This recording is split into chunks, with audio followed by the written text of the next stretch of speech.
ఈరోజు మనం మొదటి మానవ ప్రయాణం గురించి మాట్లాడుకోబోతున్నాం. ఇది మనందరి కథ.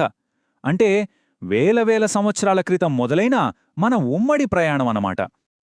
సరే, చాలా ఆసక్తికరమైన ప్రశ్నతో మొదలు పెడదాం. ఎప్పుడైనా గమనించారా? కొంతమంది భారతీయులు, ముఖ్యంగా దక్షిణ భారతదేశంలో ఉన్నవాళ్లు, ఇంకా ఆఫ్రికన్లు చూడ్డానికి కొన్నిసార్లు ఒకేలా ఎందుకు కనిపిస్తారు? చాలామందికొచ్చే డౌటిది కదూ? అయితే దీనికి సమాధానం మనం ఇప్పుడు వాడుతున్న జాతి, రంగు లాంటి వాటిలో అస్సలు లేదు. అసలు సమాధానం కోసం మనం ఏకంగా 70,000 సంవత్సరాలు వెనక్కి వెళ్ళాలి, మానవ చరిత్రలోనే ఒక కీలకమైన ప్రయాణం గురించి తెలుసుకోవాలి. సరే, ఇప్పుడు ఈ విషయంలోకి కొంచెం లోతుగా వెళ్దాం. ఈ మొదటి సెక్షన్లో ఈ ప్రశ్న వెనుక ఉన్న సైంటిఫిక్ కారణాలేంటో చూద్దాం. ఒక్క విషయం స్పష్టంగా చెప్పుకోవాలి. ఇది ఇప్పుడు మనం మాట్లాడుకునే సామాజిక వర్గాల గురించి కాదు, మనందరి పూర్వీకుల మూలాల గురించి. మనం చూసే ఈ పోలికలు యాదృచ్ఛికం కాదు. అవి మానవజాతి చేసిన మొట్టమొదటి గొప్ప ప్రయాణానికి ఇప్పటికీ బ్రతికున్న సాక్ష్యాలన్నమాట. మా సిద్ధాంతమేంటంటే, ఈ పోలికలకు కారణం 50 నుంచి 70,000 ఏళ్ల క్రితం ఆఫ్రికా నుండి బయటకు వచ్చిన ఒకే పూర్వీకుల సమూహం.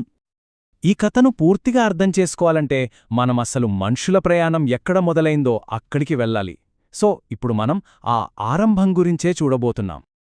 అవును, సైంటిస్టుల ప్రకారం మన ఆధునిక మానవులందరి మూలాలు ఆఫ్రికా ఖండంలోనే ఉన్నాయి.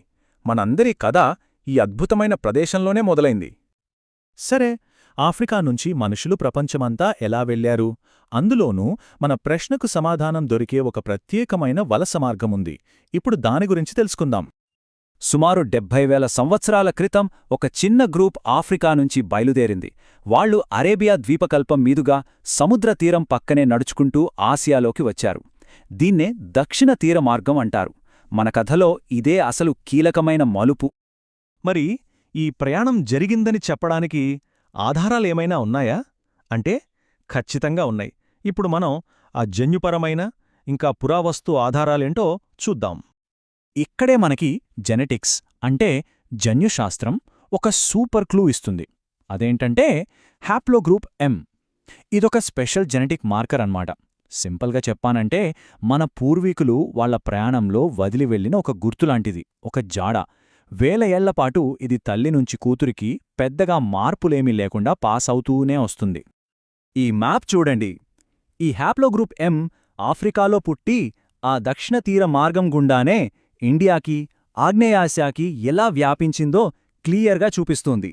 ఇది ఆఫ్రికా నుంచి బయల్దేరిన మొదటివాళ్లకి, ఇప్పటి మన భారత ఉపఖండంలోని చాలామందికి మధ్య ఉన్న డైరెక్ట్ జెనెటిక్ లింక్ని ప్రూవ్ చేస్తుంది. అంటే ఇది ఊరికే చెప్పే మాట కాదు.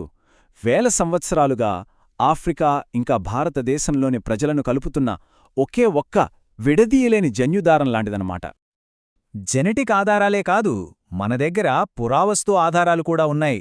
మన ఇండియాలోనే జ్వాలాపురం అనే చోట దాదాపు 74,000 ఏళ్లనాటి రాతి పనిముట్లు దొరికాయి.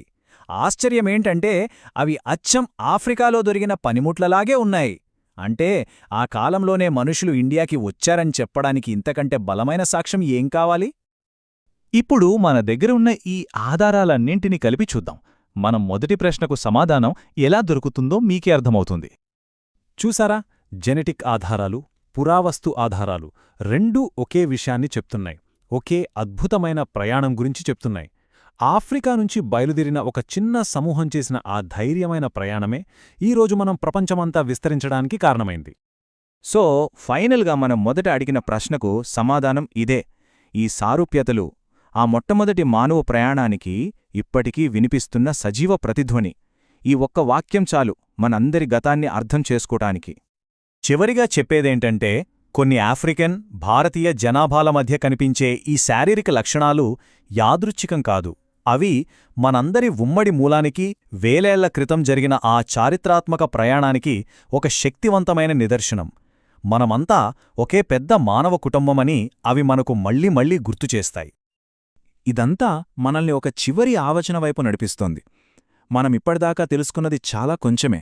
మన ఉమ్మడి గతం యొక్క ఇంకెన్ని రహస్యాలు, ఇంకెన్ని ప్రతిధ్వనులు ఈ భూమి పొరల్లో, మన డిఎన్ఏలో దాగి ఉండి మనం కనుక్కోవడం కోసం ఎదురుచూస్తున్నాయో కదా.